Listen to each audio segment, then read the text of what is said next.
We all know that whatever app you work with, either it's Excel or Power BI, then you will always need to make if statement in your formula to analyze your data. This time let me show you how to translate the if function in Power BI with the DAX language. Let's get started.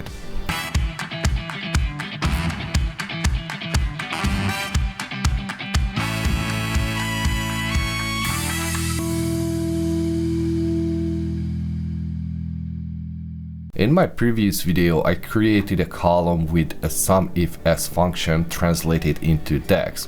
But this time I want to translate the if function in Power BI using the DAX. This table is very simple. I have a column with unique product codes and product name and with some quantity.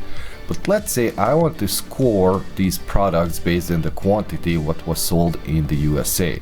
And in order to do that, I will need to make some if statements. If you would do it in Excel, that would be probably a very nasty if. As a first step, I always go to the Table Tools tab and I hit New Column. This will create me a new calculated column in my table. I'm going to just rename my column, let's say Score, and I can start entering my DAX. In DAX we can use variables, and that's very useful when you make some dynamic statement in the DAX. So in order to do a very efficient if statement in DAX, you have to use the switch true function together. It basically means that switch the value if the statement is true. You could easily say that, hey, you can use the if function in DAX as well, which is true. But this will be the similar what you would use in Excel, and you should create a very nasty if, and you have to set the same statements under the same logical test. So let me give you an example. Product code should be equal with product 1, and then you should use the double ampersand and so on. It's not efficient at all. So now let's see how the switch true function works with a variable. So I'm going to say first var like variable.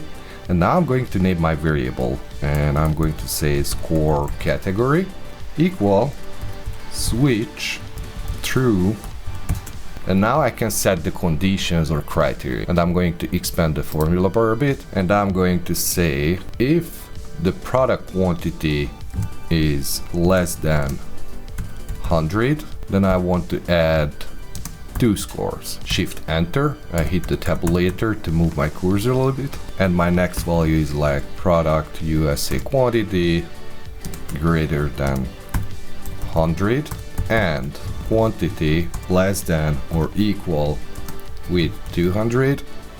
Then I want to score with 5 points. Shift enter, next value quantity greater than 200 and quantity less than or equal with 300, then 10 points. Next one, quantity greater than 300, then I want 30 points. I close my brackets, and since I use the variable, I have to get back the value of the variable. So that means this variable will hold always the value based on this if statement. And in order to get back a value of a variable, I simply use the word return and I enter the name of the variable. Score category, select, hit enter, I collapse the formula bar, and here we go. I was able to score or categorize my values based on an if statement using the switch true function.